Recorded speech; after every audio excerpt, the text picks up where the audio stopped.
Возилата наскоро нема да имаат надворешни ретровизори. Тие ќе бидат заменети со камери и монитори.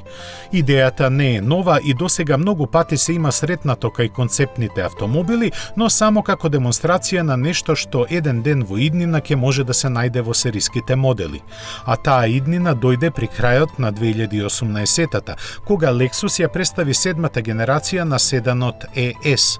Воведувајќи ги кај него дигиталните ретровизори како опција, јапонците уште еднаш на светот му покажаа дека на техничките иновации не гледаат само како на резултат на дизајнерската и инженерската имагинација, но како и други креативни решенија, и ова пристигна пред време бидејќи сообраќајните прописи не дозволуваа возилото да нема надворешни ретровизори. Следеше правна битка со законодавците која за среќа во Јапонија и Соединетите Американски држави траеше кратко и овој корисен додаток можеше да се најде во сериските возила.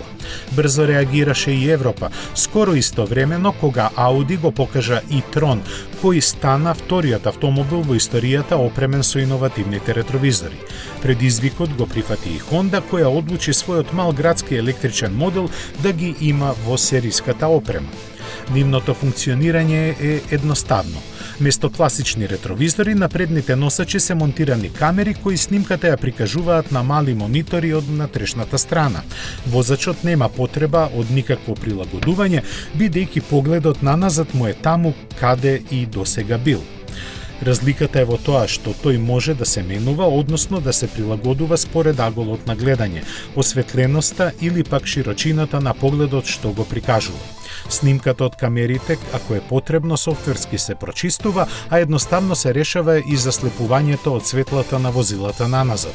Плюс на тоа подобра е и аеродинамиката на возилата, што освен пониската потрошувачка донесува и помала бучава од ветерот. При ниски температури камерата автоматски се загрева, а бидејќи е поставена високо во лоши временски услови тешко може да се извалка. Заради сите овие причини дигиталните ретровизори многу брзо ќе започнат да ги заменуваат класичните, со што и нивната цена ќе започне да паѓа.